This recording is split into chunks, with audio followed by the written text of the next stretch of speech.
Hi hello friends, ಇವತ್ತಿನ ವಿಡಿಯೋದಲ್ಲಿ ನಾನು ತುಂಬಾನೇ ಟೇಸ್ಟಿಯಾಗಿ ವಡಾಪಾವನ್ನ ನಾವು ಮನೆಯಲ್ಲೇ ಯಾವ ರೀತಿಯಾಗಿ ಮಾಡ್ಕೋಬಹುದು ಅಂತ ಹೇಳ್ಕೊಡ್ತೀನಿ.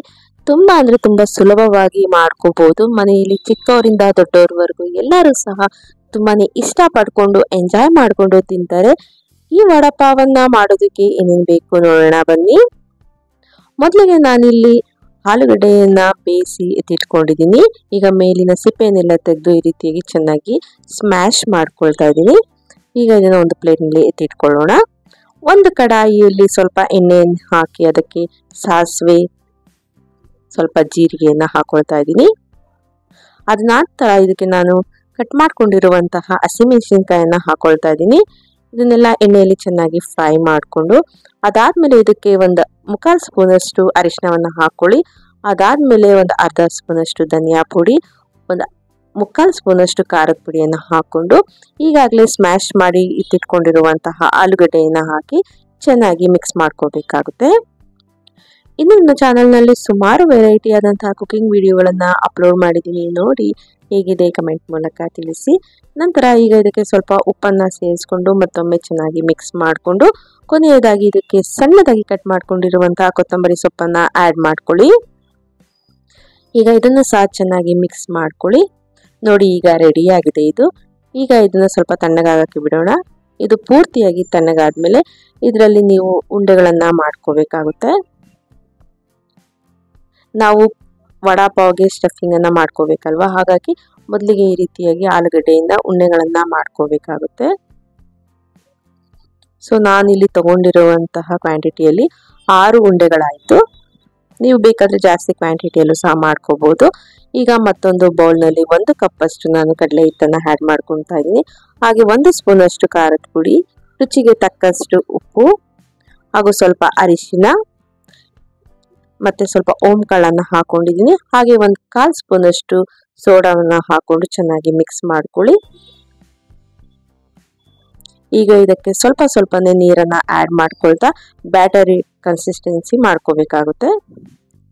ನೀವು ಈಗಾಗಲೇ ಮಾಡಿಟ್ಕೊಂಡಿರುವಂತಹ ಆಲೂಗಡ್ಡೆ ಏನಿರುತ್ತಲ್ಲ ಆ ಮಿಶ್ರಣನ ಇದರಲ್ಲಿ ಎದ್ಬಿಟ್ಟು ಎಣ್ಣೆಯಲ್ಲಿ ಹಾಕಬೇಕಾಗುತ್ತೆ.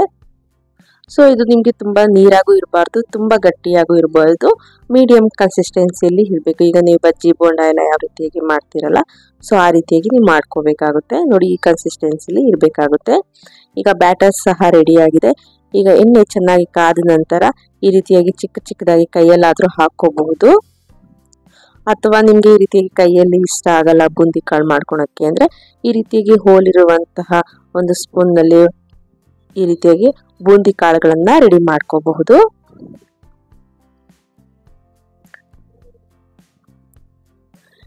ಈಗ ಬೂಂದಿ ಕಾಳುಗಳನ್ನೆಲ್ಲ ಒಂದು ಬೌಲ್ನಲ್ಲಿ ಎತ್ತಿಟ್ಕೊಳ್ಳೋಣ. ಅದಾದ್ಮೇಲೆ ಇದಕ್ಕೆ ಹಸಿಮೆಣಸಿನಕಾಯನ್ನು ಸಹ ಎಣ್ಣೆಯಲ್ಲಿ ಚೆನ್ನಾಗಿ ಫ್ರೈ ಮಾಡಿ ಎತ್ತಿಟ್ಕೊಂಡು ನಂತರ ಬೆಳ್ಳುಳ್ಳಿ ಎಸಳುಗಳನ್ನು ಸಹ ಚೆನ್ನಾಗಿ ಫ್ರೈ ಮಾಡ್ಕೋಬೇಕಾಗುತ್ತೆ ಎಣ್ಣೆಯಲ್ಲಿ. ಈಗಾಗಲೇ ನಾವು ಫ್ರೈ ಮಾಡ್ಕೊಂಡಿರುವಂತಹ ಬೆಳ್ಳುಳ್ಳಿ, ಸ್ವಲ್ಪ ಬೂಂದಿ ಕಾಳನ್ನ ಒಂದು ಮಿಕ್ಸಿ ಜಾರ್ನಲ್ಲಿ ಹಾಕೊಳ್ಳಿ.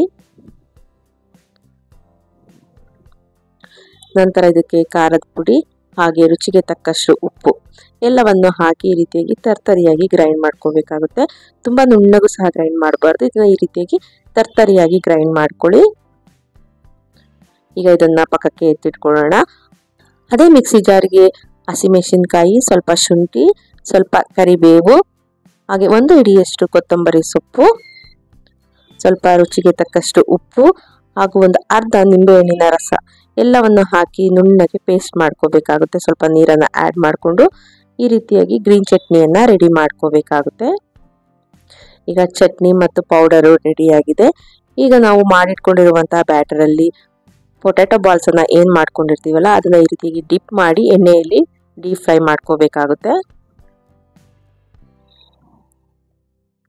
ನೀವು ಬೋಂಡಾ ಬಜ್ಜಿನೆಲ್ಲ ಯಾವ ರೀತಿಯಾಗಿ ಡೀಪ್ ಫ್ರೈ ಮಾಡ್ಕೊತೀರಾ ಅದೇ ರೀತಿಯಾಗಿ ನೀವು ಡೀಪ್ ಫ್ರೈ ಮಾಡಬೇಕಾಗುತ್ತೆ.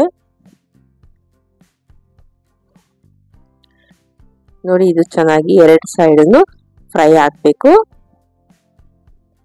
ಇನ್ನು ನನ್ನ ಚಾನಲ್ನಲ್ಲಿ ಸುಮಾರು ವ್ಲಾಗ್ಸ್ಗಳನ್ನು ಅಪ್ಲೋಡ್ ಮಾಡಿದ್ದೀನಿ. ಅವುಗಳನ್ನು ಸಹ ನೋಡಿ ಹೇಗಿದೆ ಕಮೆಂಟ್ ಮೂಲಕ ತಿಳಿಸಿ.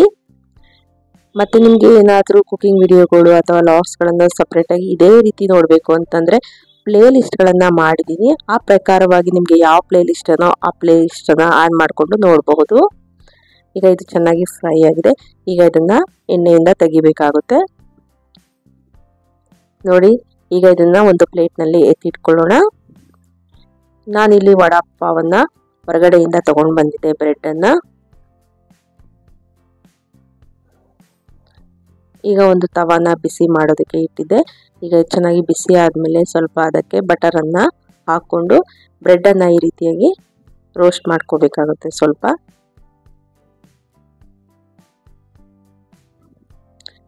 ನೋಡಿ, ಈಗ ಇದು ಚೆನ್ನಾಗಿ ಆಗಿದೆ ರೋಸ್ಟು.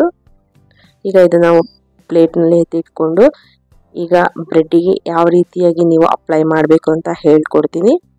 ಮೊದಲಿಗೆ ನಾನು ಈ ರೀತಿಯಾಗಿ ಗ್ರೀನ್ ಚಟ್ನಿಯನ್ನು ಹಾಕ್ಕೊಳ್ತಾ ಇದ್ದೀನಿ. ನಂತರ ಅದ್ರ ಮೇಲೆ ಮಾಡಿಟ್ಕೊಂಡಿರುವಂಥ ಪೌಡರನ್ನು ಹಾಕ್ಕೊಳ್ತಾ ಇದ್ದೀನಿ.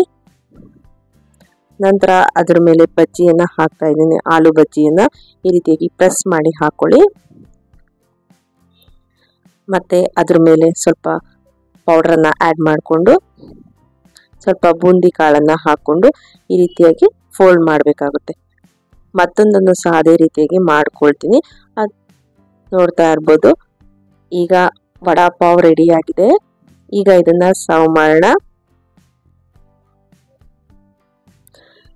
ಮೇಲೆ ಸ್ವಲ್ಪ ಬೂಂದಿ ಕಾಳನ್ನು ಹಾಕಿ ಒಂದೆರಡು ಹಸಿಮೆಣಸಿನ್ಕಾಯಿನ ಫ್ರೈ ಮಾಡ್ಕೊಂಡಿದ್ವಲ್ಲ ಅದನ್ನು ಇಟ್ಟು ಜೊತೆಗೆ ಈರುಳ್ಳಿಯೊಂದಿಗೆ ಸರ್ವ್ ಮಾಡಿ.